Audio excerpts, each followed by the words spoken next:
Hi, everybody. I just wanted to share a little bit about what's been going on lately. Today, we're getting ready for the small business conference coming up in September. I got an invitation to go to a conference in DC.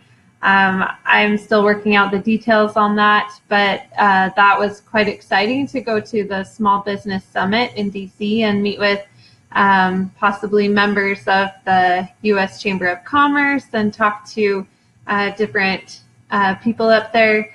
I'm going to start out by talking to you guys about one of my favorite types of clients, and then also something that I've noticed is really frustrating for a lot of small business owners, and I totally sympathize on.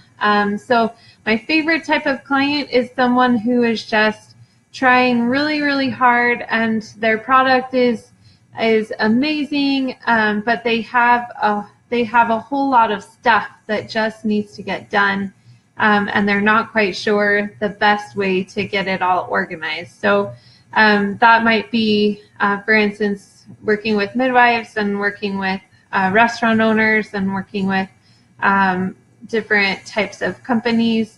They've all had similar things in common where they have a heart and a passion for the thing that they're doing.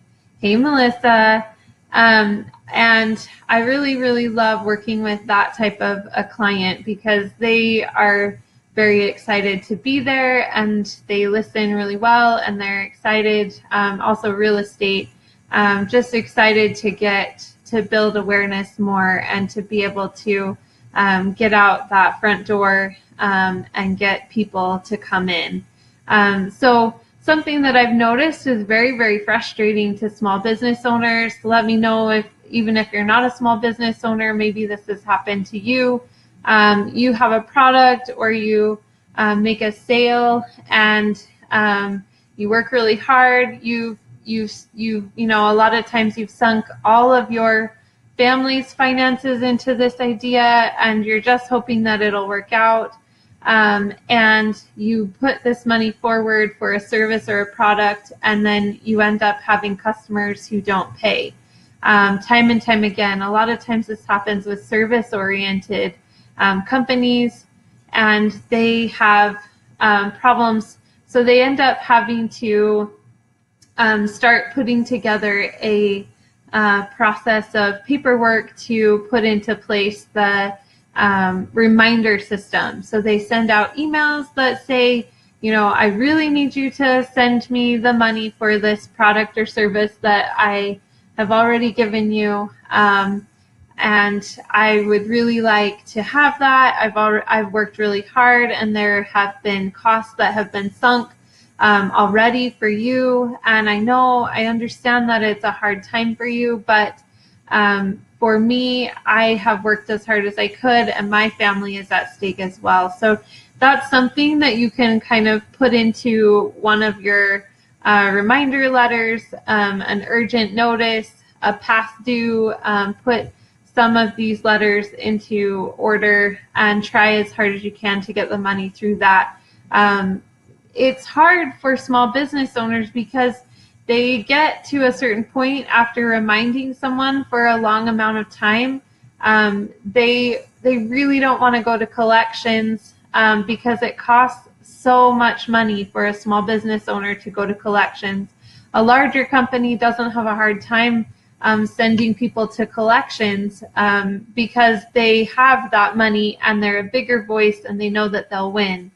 So it's not as big of a threat for them. But for the small business owner, there's not as many checks and balances in place. You have this idea, you break off on your own, you kind of trust that your clients and your customers will pay you back.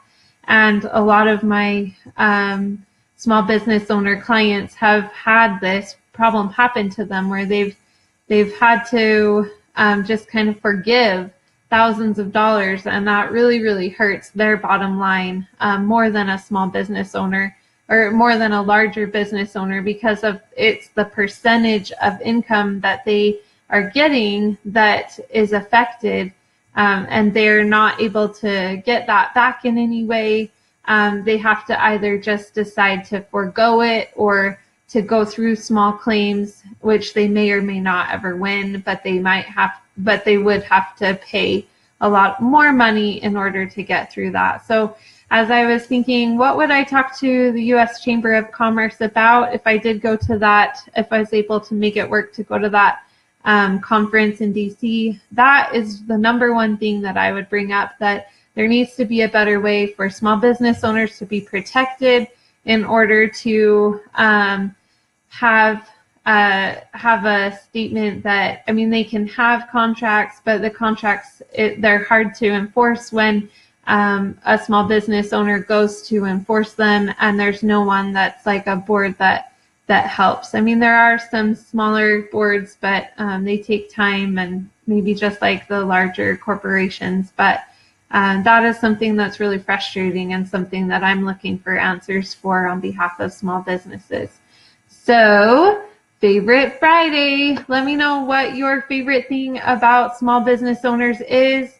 Mine is that I can have donuts made the way that I like, and we all know how much I love donuts. So thanks so much for watching. For those of you that are interested in this, let me know in your comments if some of those things have happened to you, or what your favorite thing about small business owners and small businesses are, and I'd be happy to chat with you about that offline or even online.